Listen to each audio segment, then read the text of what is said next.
Hello friends, welcome to our channel Indian Comic Universe. तो आज की कॉमिक्स है नरक नाशक सीरीज की सेकंड कॉमिक्स नरक नीति का फर्स्ट पार्ट। तो चलिए शुरू करते हैं बिना किसी देरी के।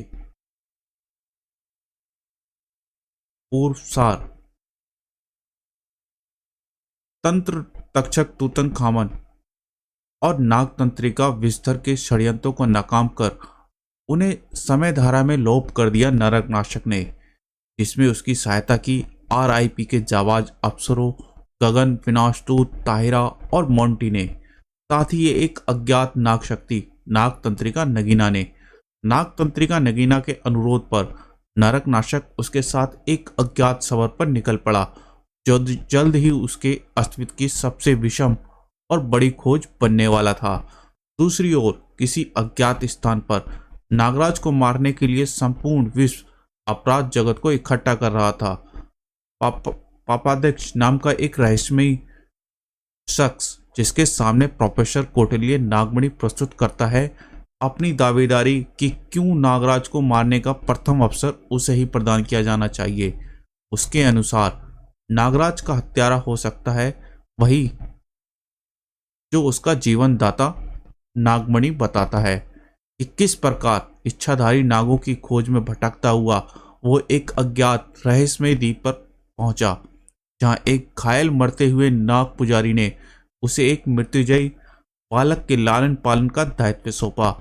नागमणि ने उस क्लिनिकली डेड बच्चे के मस्तिष्क का संपर्क उसके जिस्म से प्रभावित होते तीर विष से काटकर उसे पुनर्जीवित कर दिया, और फिर शुरू हुआ पिता पुत्र का एक अद्भुत रिश्ता और उस मृत्युंजयी बालक के नरक नाशक बनने का कठिन सफर। कथानक के बारे में विस्तृत जानकर हेतु पूर्व प्रकाशित कॉमिक्स मकबरा, तक्षक और नरक नाशक पढ़ें, जो कि आपको हमारे इसी चैनल पर वॉइस मोड में मिल जाएंगी। तो चलिए शुरू करते हैं आगे की कहानी। इंतजार की घड़ियां खत्म होने को हैं, बस कुछ देर की बात है। नागराज और उसकी मौत के बीच सिर्फ एक अधूरी कहानी का फासला है। नरक नाशक के नागराज बनने की कहानी, जिसका अंत नागराज की मृत्यु रूपी पूर्ण विराम से होगा, और वह पूर्ण विराम खुद नागराज ही अपनी जीवन गाथा पर लगाएगा। बिल्कुल सही समय पर आए हो। मुझे तुम्हारी ही प्रतीक्षा थी। प्रतीक्षा तो मुझे भी थी पापा।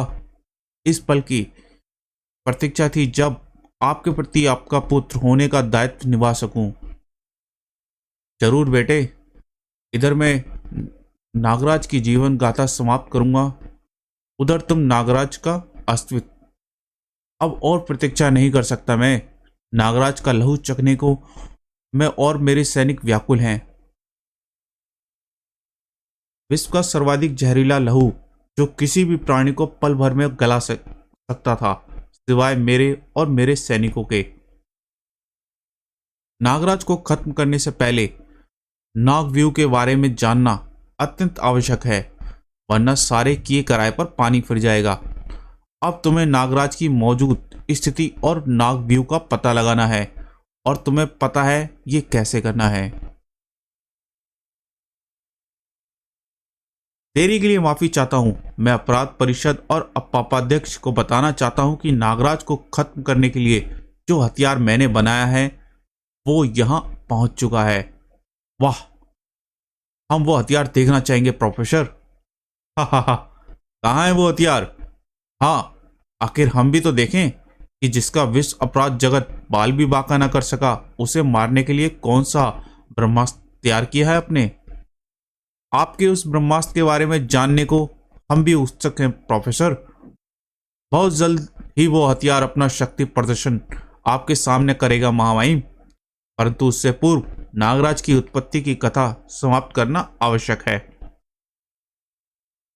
तो साथियों, अब मैं नरक नाशक के नागराज बनने की अद्भुत गाथा आरंभ करने जा रहा हूं। एक ऐसी गाथा जिसने एक पिता पुत्र के भावनात्मक संबंध के मायने बदल दिए। जी हाँ साथियों, अब आपके सामने पेश कर रहा हूं वो दास्तां जिसने प्रोफेसर नागमणि और नरक नाशक के भाग्य को बना दिया। नरक नीति। जैसा कि माननीय अपराध परिषद और पापाध्यक्ष जानते हैं ये वो समय था जब पूरे देश में नरक नाशक का सुरूर सर पर चढ़कर बोल रहा था। मानवता का रहस्यमय रक्षक आखिर कौन है नरक नाशक? देश भर में बड़े और बच्चों का चहेता बन गया था मेरा हथियार। इंसान या अवतार, इंसानियत का हथियार, नरक नाशक। नरक नाशक इज माई सुपर हीरो। बदमाशों की अब खैर नहीं। टेन टनैन। अपने हथियार का जो परीक्षण मैंने बुलडॉग और अपने अन्य दुश्मनों पर किया था वह पूर्णतः सफल रहा। शैतानों के बढ़ने लगे जब जब अत्याचार, मजलूमों के दिल से आती यही पुकार, आ जाओ नरक नाशक, करने को पापियों का संहार। मेरे शस्त्रों के साथ साथ खुद मुझे भी भस्म करने की कुवत रखती थी, परंतु मैं ये भूल गया था कि नरक नाशक वो ब्रह्मास्त्र था जिसकी तीर मारक क्षमता मेरे शस्त्रों के साथ साथ खुद मुझे भी भस्म करने की कुवत रखती थी। नशे के सौदागरों को सप्रेम भेंट। साहब माफ कर दो नरक नाशक, हम खुद ही जाकर हवालात में बंद हो जाएंगे। बस सांपों से बचा लो। गुड मेरे साथी, तुम दोनों को पास के पुलिस स्टेशन तक एस्कॉर्ट करोगे? कड़कड़ाहट। मेरी सर्प इंद्रिया ने मुझे सही समय पर संकेत दे दिया कि शहर की सड़कों पर फर्राटा दौड़ाते इस ट्रक में भरा हुआ है स्नोकी। देश की युवा पीढ़ी तेजी से इस स्लो पॉइजन का शिकार हो रही है। आम सर्पों की अपेक्षा स्नोकी में दिमाग नगण्य होता है। इस प्रजाति के सर्पों के साथ मानसिक संपर्क नहीं स्थापित किया जा सकता, वरना यह आसानी से पता चल जाता कि आखिर देश के भविष्य को बर्बाद करने वाली शैतानी ताकत कौन है। तो सिर्फ उस शैतानी ताकत की फिक्र कर बच्चे जो तुझे बर्बाद करने वाली है। धड़ाक। विषधार की फिक्र कर तू बच्चे, विषधार। अब सारा माजरा समझ में आ रहा है। धड़ाक। पर आपकी राह ही मैं भी गलत था, पर आपकी तरह मैं भी गलत था। गद्दार, पापा ने तुम पर भरोसा किया और तुमने उनके ही साथ विश्वासघात किया। अपने भगवान पर शुभ करने का विचार भी उसके दिल में ना आया। पर स्नोकी का इतना बड़ा रैकेट चलाना तुम्हारे अकेले बस की बात नहीं। पता कौन है तेरे सरपरस्त? मेरा कोई मुलाजिम मेरी मुखालत करने का हिमाकत नहीं कर सकता था। आपके रहनुमा का नाम बक।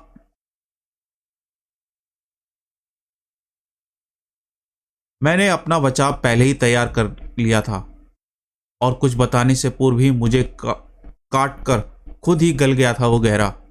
गद्दार, मैं स्नोकी का विष ड्रग एडिक्ट्स के ड्रग की लत के प्रतिरोधक क्षमता विकसित करने वाला सीरम डेवलप करने के प्रयोग में करने वाला था। ऐसे ही प्रयोगों के लिए कैरेत, कैचुली और विषधार ने स्वेच्छा से विष पुरुष बनना स्वीकार किया था ताकि मानवता की रक्षा के लिए उन पर विष प्रयोग के दवाएं विकसित की जा सके। मुझे अंदेशा नहीं था कि विषधार गद्दार निकलेगा। बचाव के साथ ही मैंने तैयार कर रखा था अपना अगला दाव। पिछले कुछ समय से कई आतंकी ताकतें नाग शक्तियों को विध्वंसकारी प्रयोग में लाने हेतु प्रयास हैं बेटा। स्नोकी सारा देश की युवा पीढ़ी को बर्बाद करने की कुचेष्टा उन आतंकी ताकतों की उसी मुहिम का हिस्सा है। मेरा फेंका तीर सही निशाने पर लगा था। आपको किसी पर शक है पापा? शक नहीं, यकीन है बेटे। इन सब के पीछे एसएस का हाथ है। अपनी और बढ़ते ग्रहण को अपने दुश्मनों का काल बनाने का दिमाग रखता था नागमणि। आपको कुछ करना होगा प्रोफेसर, वरना जल्द ही नरक नाशक का हाथ हमारी गर्दनों पर होगा। दूसरी ओर शहर के नए मेयर ने जीना मुहाल किया हुआ है। स्नोकी के खिलाफ चलाई मुहिम ने हमारा करोड़ों का स्नोकी बर्बाद कर दिया उसने। अभी मुसीबतों का पिटारा यहीं खत्म नहीं हुआ है। इस एसएस ग्रुप ने भी हिंदुस्तान में हमारी जड़ों को खासा खोखला किया है। एसएस की फिक्र करने की जरूरत नहीं है। स्नोकी का सारा ठीकरा मैंने एसएस के सर पर फोड़ा है। नरक नाशक अब एसएस को नरक पहुंचाकर ही चैन लेगा। अब हम एक तीर से दो शिकार करेंगे। तीर होगा नरक नाशक और शिकार होंगे एसएस और मेयर। मुझे खुद नहीं पता था मैं यहां क्यों चला आया हूं। ओफ टेडी, आपसे कितनी बार कहा है कि कम से कम संडे को घर को ऑफिस मत बनाया करिए। जानते हैं आप कि आपसे कितने नाराज हैं हम। सॉरी नियति बेटे, हम तो भूल ही गए थे कि हमारे संडे पर सिर्फ हमारी प्यारी बिटिया रानी का अधिकार होता है। अब तो गलती की पेनल्टी लगेगी। आपको आज सारा दिन हमारे साथ बिताना होगा। Penalty accepted it.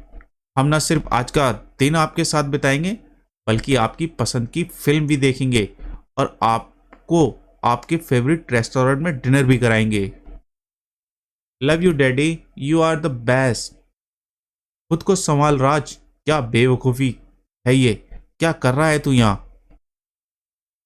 कहीं ऐसा ना हो कि तू अपने उद्देश्य से भटक जाए। अरे अरे यह क्या। तो मैं यूं ही यहाँ नहीं आ गया, मेरी छठी इंद्री लाई है मुझे यहाँ पर।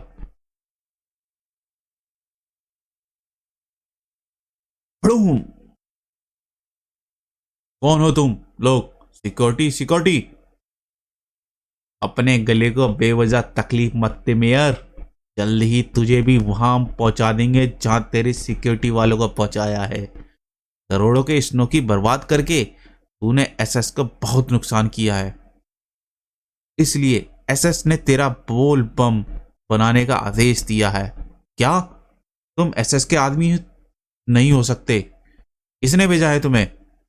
तेरी मौत एसएस ने भेजा है हमें। तू कोई सुपर हीरो तो नहीं जो उछल कूद करके हमसे बच जाएगा। शांति से बोल, बम करा ले मेयर। भोले शंकर की वाणी को बदनाम करते हो तुम लोग। तुम इसलिए तुम्हारा बोल बम करने वाले भोले भंडारी से अपना दूध भेज दिया। सांप इसकी कलाई से निकलते हैं। एसएस का रास्ता काटने की कामत मत कर लड़के, नाश हो जाएगा तेरा। स्नोकी के जहर से देश को नरक बनाने की कोशिश करने वाले एसएस का नाश भी जल्द ही करेगा नरक नाशक। सांपों का बना हंटर हाय मार डाला। ये तो जरा सी मार में ही बेहोश हो गए। अब इन्हें होश जेल में ही आएगा जहां ये अपने बॉस एसएस के खिलाफ गवाही देंगे। मुझे और मेरी बेटी को बचाने के लिए धन्यवाद नरक नाशक, पर तुम हमला होते ही हमें बचाने कैसे पहुंच गए। अपराध से लोगों की रक्षा करना मेरा दायित्व है मेयर साहब। मैं उसके लिए कहीं भी पहुंच सकता हूं। लोगों की रक्षा करने का दायित्व कानून का है और कानून की राह में आने वाले अक्सर जेल पहुंचते हैं। पर पापा इसने तो हमारी जान बचाई। शट अप नियति, बीच में मत बोलो। मैं अपना दायित्व निभाने को स्वतंत्र हूं और आपका कानून अपना दायित्व निभाने को। गुड डे मिस्टर साहब, मेयर साहब। यह आपने ठीक नहीं किया पापा।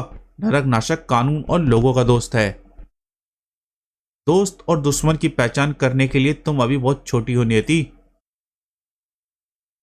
आप सोच रहे होंगे कि मुझे उन घटनाओं का इतना स्पष्ट विवरण कैसे पता है जिसमें मैं प्रत्यक्ष मौजूद नहीं था। ऐसा इसलिए संभव था क्योंकि नरक नाशक के शरीर में वास करने वाले कुछ सांपों में मैंने ऐसे नैनोइक माइक्रो रिसेप्टर फिट की कर दिए जो कि नरक नाशक की पल पल प्रति की जानकारी मुझे देते थे। देश का कानून मेरे लिए भी सर्वोपरि है, पर इंसानियत के दुश्मनों को खुलेआम दुनिया को नरक बनाने की छूट नहीं दे सकता मैं। साधु के भेष में मेयर पर हमला करने गए मेरे आदमी नरक नाशक को यकीन दिला चुके थे कि वो एसएस के आदमी हैं। देश भर में एसएस संगठन के साधु कार्यकर्ता सड़कों पर घूम घूम कर लोगों का आशीर्वाद देते दिखाई पड़ते थे, जिनके आशीर्वाद रूपी भस्म का ग्रहण करने के लिए लोग पागल हो उठते थे। बोल बम, जय स्वामी शंकर सहनशाह। स्वामी की सेवक आ गए। अब भस्म मिलेगी। एक बार उस भस्म को माथे पर मलने से, उसका सेवन करने पर ही उसकी लत लग जाती थी। भस्म दो बाबा, भस्म। सबको भस्म मिलेगा बच्चा। सब लाइन में आओ, दक्षिणाएं देते जाओ और भस्म लेते जाओ। इंसान पागलों की तरह भस्म तलाशता हुआ नशे के उन सौदागरों की शरण में पहुंच जाता। उस भस्म के लिए लोग अपना घर बार तक लुटा देने को तैयार थे। भस्म दे बाबा, मुझे भस्म दे दो, हा हा हा। भस्म तो अवश्य मिलेगी बच्चा, परंतु उसके लिए मोटी दक्षिणा देनी पड़ेगी। मैं अपनी सारी जमा पूंजी दान करने को तैयार हूं, बस मुझे भस्म दे दो। इसके अलावा एसएस संगठन मेरी तरह ही अपराधियों को हथियार के रूप में विशिष्ट सर्प सप्लाई करता था। आतंकी घटनाओं में भी एसएस संगठन नाग शक्तियों का प्रयोग करता था, परंतु वे मेरे लिए भी एक पहेली थी कि आखिर वो नाग शक्तियों को अपने वश में कैसे करता था। आम अपराधी जब मेरे सामने तूफान के सामने तिनके की तरह हैसियत रखते थे, पर एसएस आने वाले दिनों मेरे लिए तूफान बन सकता था। उस तिनके का अस्तित्व तूफान बनने से पूर्व ही समाप्त करना आवश्यक था। ड्रामेटिक्स का टाइम नहीं है मेरे पास, सिर्फ एक बार पूछूंगा, एसएस कहां मिलेगा? शाबाश, जलाकर राख कर दो इन सांपों को। इनकी राख से तैयार होगी विश्व भस्म, जिसका एक बार सेवन करने वाला सदा के लिए उसका गुलाम बन जाएगा।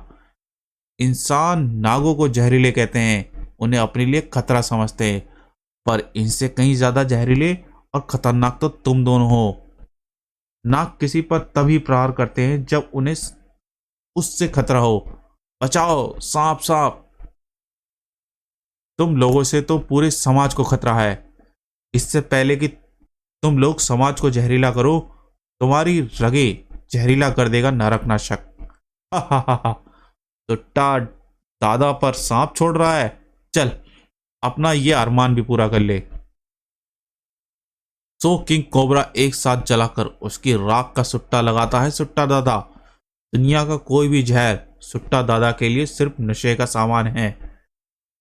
खूब इसे कैचुओ, खूब डसो कैचुओ, क्योंकि जितना तुम डसोगे उतना सुट्टा दादा को नशा होगा, और नशा सुट्टा दादा का वहशियापन, ताकत और उन्माद देता है। वाकई जहर तो इसके लिए नशे का काम कर रहा है, और शायद एस्टोरेड का भी। बहुत उत्तम उधम मचा चुका तू सुट्टा दादा की भट्टी भट्टी पर। धड़ाक! हे भगवान, बहुत जोर का मारा, पूरा दिमाग घूम गया। इसी भट्टी में जलाकर तेरी भस्म से चिलम सुलगाएगा सुट्टा दादा। चकराते हुए दिमाग के साथ इस विफरे सांड से कैसे निपटूं? विष फुकार ट्राई करके देखता हूं।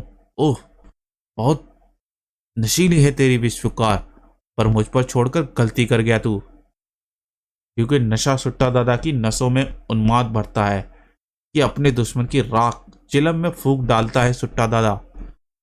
लो जी, ये तो लेने के देने पड़ गए। इस फुक्कार ने तो इसे और खुकार बना दिया।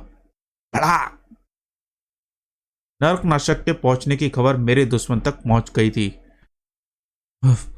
नरक नाशक ने मठ पर आक्रमण कर दिया है स्वामी जी। तो गाइस, ये थी नरक नीति कॉमिक्स का फर्स्ट पार्ट। इसके सेकंड पार्ट में हम जल्दी मिलेंगे। कॉमिक्स आपको पसंद आई हो तो वीडियो को लाइक करें, चैनल को सब्सक्राइब करें और बेल आइकन का घंटा प्रेस करना ना भूलें, जिससे आपको आगे आने वाली कॉमिक्स का नोटिफिकेशन मिलता रहे। तो चलिए मिलते हैं नरक नीति के सेकंड पार्ट में। Thank you.